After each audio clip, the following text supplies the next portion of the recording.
Boa noite, pessoal, tudo bem? Hoje temos uma live de direito penal, parte geral. Será que existe diferença entre culpa consciente e dolo eventual? O que é isso? Qual a importância prática disso? Hoje nós temos um convidado muito especial, Dr. Marlon é advogado criminalista, professor dessa área, dá aulas aí muito legal. Boa noite, professor. Tudo bem? Está escutando meu áudio, professor? Eu não estou te ouvindo. Não, nós estamos te ouvindo. Está cortando bastante. Você está me ouvindo? Estamos te ouvindo. Vocês estão ouvindo o professor aí? Comenta aqui para nós. Quem estiver chegando aí na live, fala como está o áudio. Parece que o professor está com algum probleminha aí do áudio. Nós vamos aguardar a entrada dele, Dr. Marlon, que vai tratar aqui sobre a diferença de culpa consciente e dolo eventual. Quais são os efeitos práticos aí? A gente sabe que a diferença é tênue e que tem uma importância muito grande aí na sua prova. É fácil confundir. Boa noite, doutor. Estou. Agora está escutando? Estou te ouvindo. Ótimo. Tudo bem, graças a Deus. E aí? Tudo jóia. Muito bom. Se apresenta aí, por favor, doutor. Para quem ainda não te conhece, acho difícil alguém aqui não te conhecer, mas é sempre bom que a gente faça uma apresentação aí, ainda que breve. Obrigado. Primeiro, obrigado pelo convite, Maria Clara, porque realmente estou muito honrado de estar aqui. Raríssimas oportunidades em que eu tenho a possibilidade de falar online sobre direito penal. Eu sempre sou chamado para falar sobre advocacia, mas sobre o direito penal em si, que é uma coisa que para mim é tão cara, até porque o offline, eu falo muito de direito penal como professor, então fiquei muito feliz com o convite, obrigado de verdade.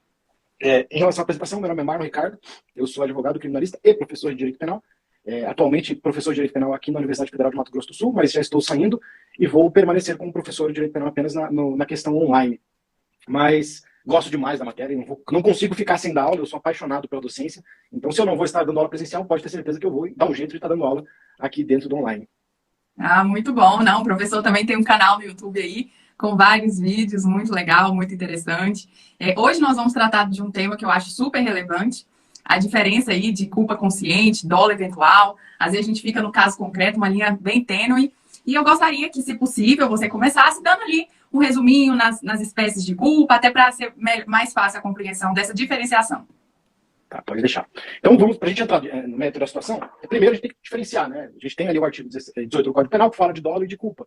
Ele vai falar basicamente que dolo é quando você quer fazer alguma coisa e você faz, ou assume o risco de causar o resultado, e culpa quando você age basicamente com imprudência, negligência ou imperícia. Só que o nosso Código Penal, ele é extremamente mal redigido em relação a esse ponto, até porque ele aproxima demais os conceitos em relação ao dolo e à culpa.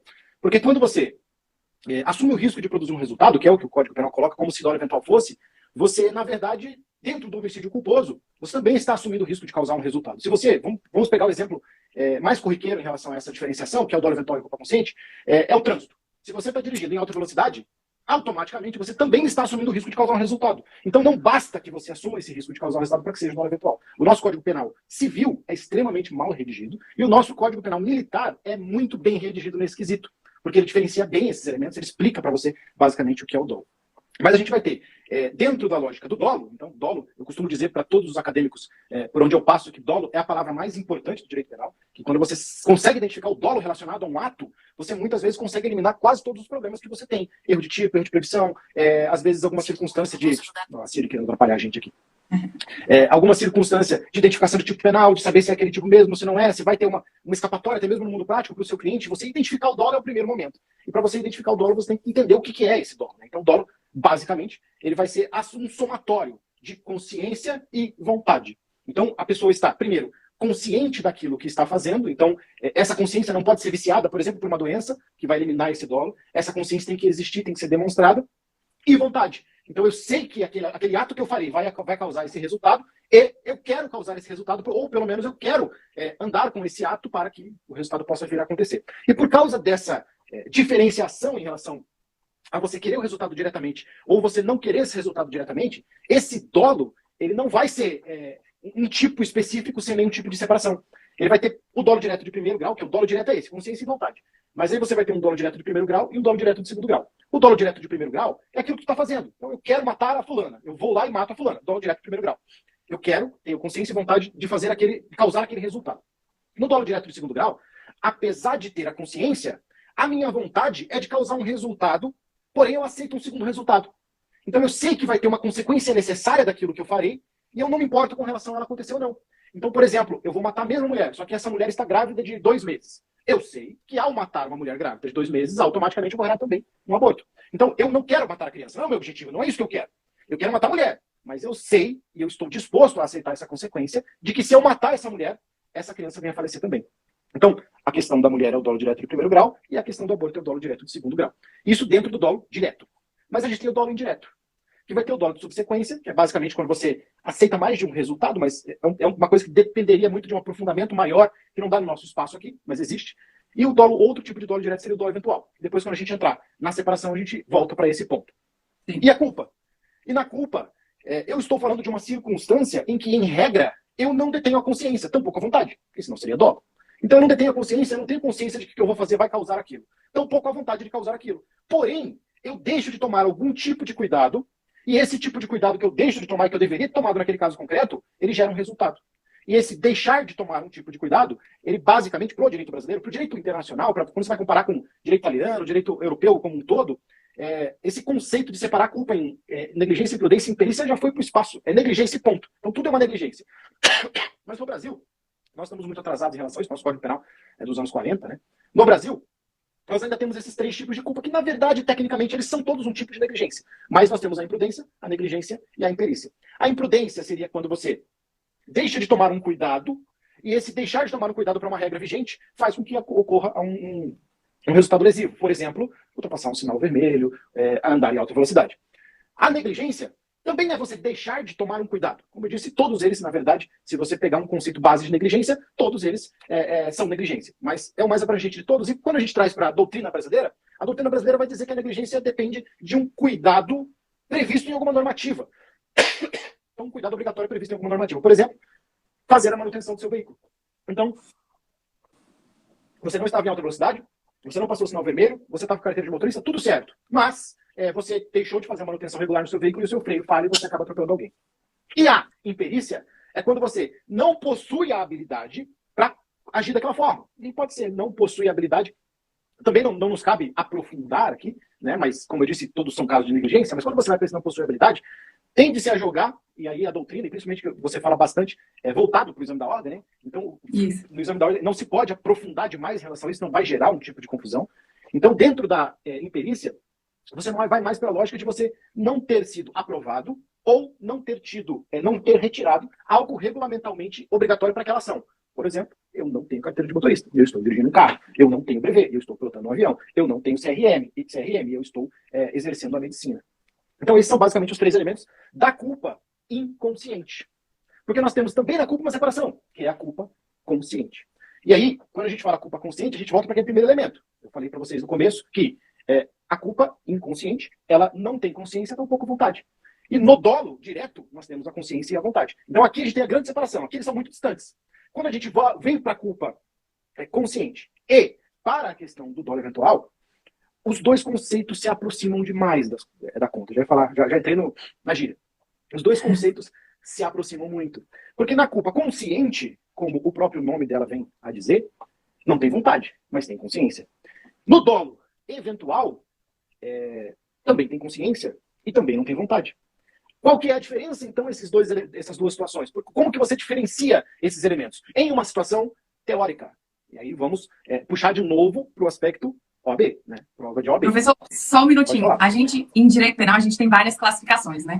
E algumas não têm tanta relevância prática, mais acadêmica, e outras faz ali uma diferença danada na vida do sujeito e na prática. Entre essas classificações que nós tratamos aqui, as espécies de culpa, na prática, a gente não vê uma diferença, prática, né? Ali na culpa inconsciente, prudência, negligência, imperícia. Não tem tanta relevância ali da classificação. Agora, quando a gente vai tratar exatamente desse tema dessa live, aí a coisa muda que não tem tamanho, né? É uma linha ali tênue para mudar a vida do sujeito, né? Com certeza. Na prática, eu tenho casos em que a discussão do processo ela está inteira delimitada em relação a essa questão da culpa consciente e dolo eventual, e se quem tem que decidir sobre isso é o plenário do júri ou não. Né? Eu entendo, por exemplo, que quem tem que decidir isso é o juiz e não o plenário do júri, e o entendimento que tem sido majoritário até o presente momento é que quem tem que decidir a respeito disso é o plenário do júri. Só que a gente está numa situação aqui, 2 acadêmicos falando com um monte de gente que é acadêmica, que está estudando, e ainda assim não é fácil. Imagina explicar isso para 7 caboclinhos sentados ali, que tem um promotor esfregando o Código Penal na cara deles, que está escrito lá, assumir o risco de causar o resultado. Então, não tem como você levar uma situação tão técnica como essa. Não tem como, claro, mas o ideal é que não aconteça de você ter que levar uma situação tão técnica quanto essa para pessoas leigas. Eu devo ter uns 2 ou 3 casos rolando hoje em dia, um já em fase recursal, que a discussão é 100% em cima disso. Se é dolo eventual ou culpa consciente, se vai a júri ou não vai a júri. Se for a júri, vamos discutir em plenário. Mas o nosso objetivo é buscar nos recursos para os tribunais superiores que esse ponto não seja levado ao plenário, porque não se trata de dolo eventual, nosso entendimento é culpa consciente. Sim. Pode continuar, fica à vontade.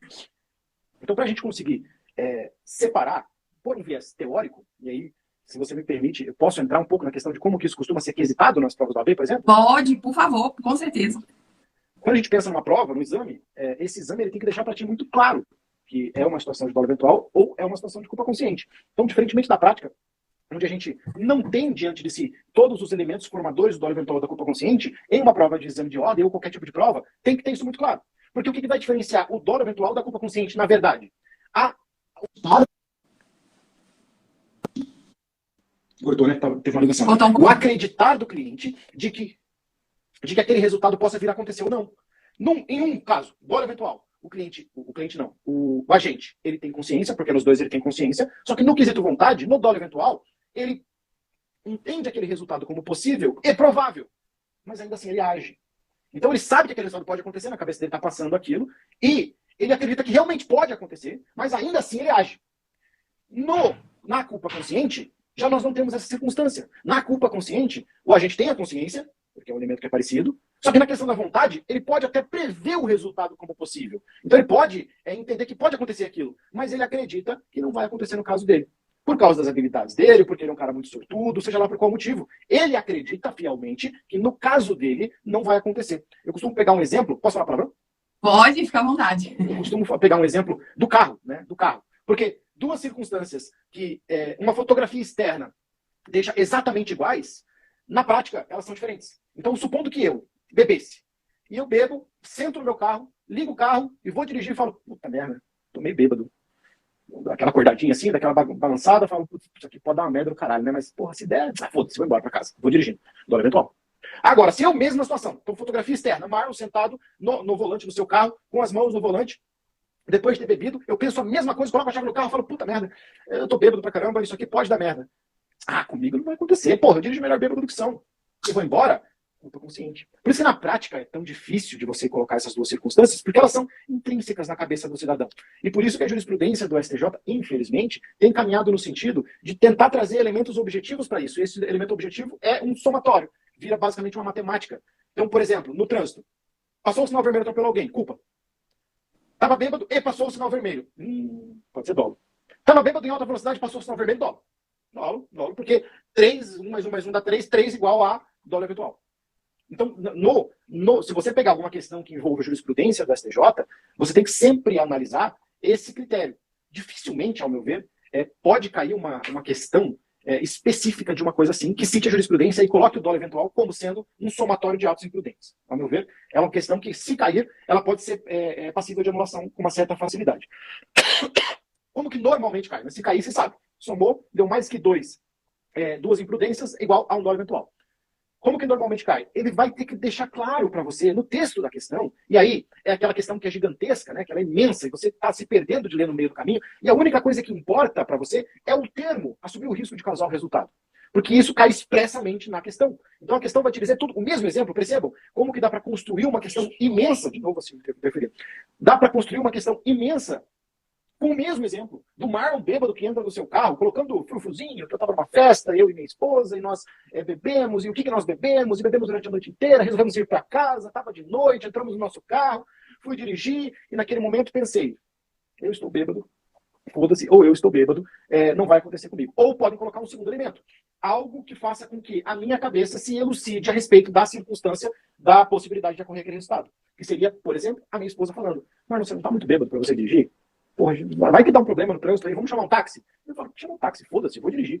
Esse dane-se, que seria o que a OAB poderia usar, ou foda-se, ela com certeza não usaria, apesar de eu achar que seria muito mais legal se ela colocasse foda-se na prova. Mas esse dane-se, eu não me importo, eu não quero saber, é o elemento que vai diferenciar o dolo eventual da culpa consciente. Muda tudo, né? Se eu falar para ela, não, porra, dirijo melhor, eu vou dirigir pra caramba, eu vou devagar. Ou eu vou no cantinho, vou pela direita, não, nossa casa é aqui pertinho. Qualquer uma dessas situações, joga na culpa consciente. Tira o dólar eventual. E tem até uma forma legal aí que a doutrina usa para diferenciar, é justamente essa palavra que você trouxe aí. Na culpa consciente, é o danou-se. Nossa, danou-se. E no dólar eventual é dane-se. Dane-se, tô nem aí para isso, não. Ele tem a consciência, nos dois ele tem a consciência do resultado, né? Isso é comum dos dois. Mas em um, que é na culpa consciente, ele acha que esse resultado não vai acontecer. Seja porque ele tem habilidade, seja porque ele é sortudo. Já no dolo eventual, ele também sabe do resultado, mas ele não tá nem aí. É o indiferente ali, o indiferente para ele. Acontecendo ou não, ele vai fazer de qualquer jeito. É o foda-se, é o dane-se, né? Exatamente. E tem uma questão, a gente vê que a jurisprudência vai mudando com o passar do tempo. A questão do racha. O que você acha aí do racha? Aquelas pessoas que pegam o carro, faz o racha, o que configura aí? Olha, o racha hoje em dia tem uma tipificação própria, né? Então, racha que resulta em morte, ele tem uma qualificadora específica dentro do crime de racha. Assim como a bebida, a direção alcoolizada que resulta em morte tem uma tipificação específica. Então, só o racha, culpa, né? Porque está lá dentro da lógica do racha. Só a bebida é culpa, porque está lá dentro da lógica da bebida.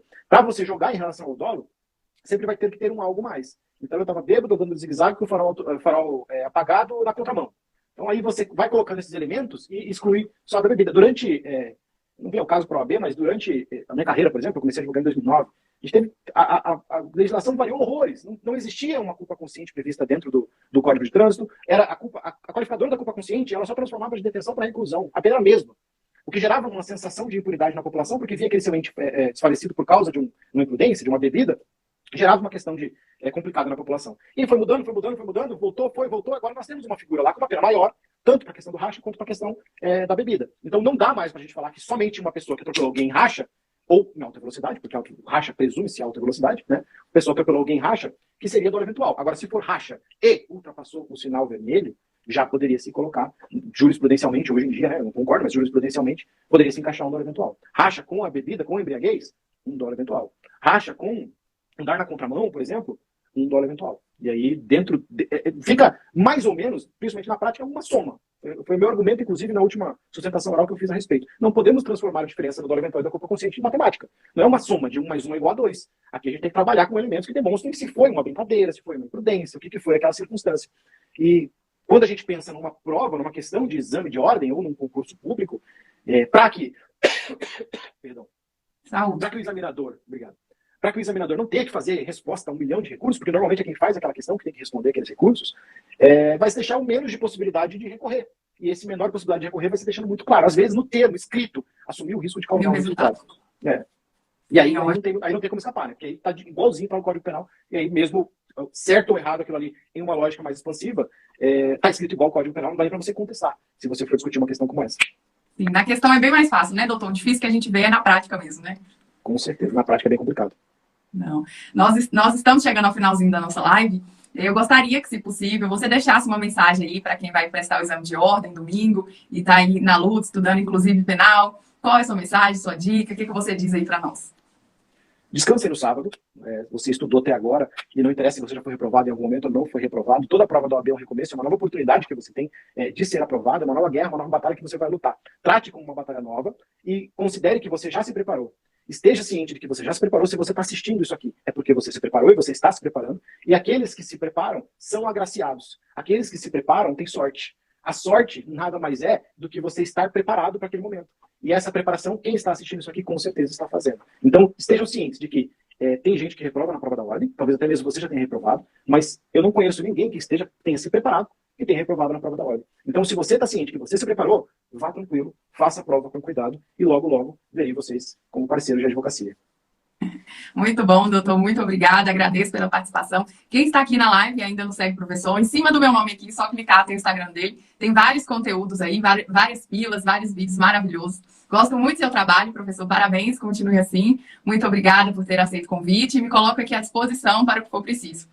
Eu fiz um post aí de um resuminho dessa live, vou postar aqui no meu Instagram, para você que vai se preparar aí, vai fazer o AB. E precisa dessas palavras-chave, igual o professor falou, mas é as palavras-chave ali na hora da prova, e vou postar para facilitar. Excelente. Parabéns pelo trabalho, parabéns por estar ajudando essa gurizada a ser aprovada. Muito obrigado pelo convite de novo. Obrigada, tchau, tchau. Obrigada a todo mundo que esteve conosco. Tenha uma boa noite, um bom final de semana, boa sorte aí na prova. Vai ser um sucesso. Tchau, tchau. Até outra oportunidade.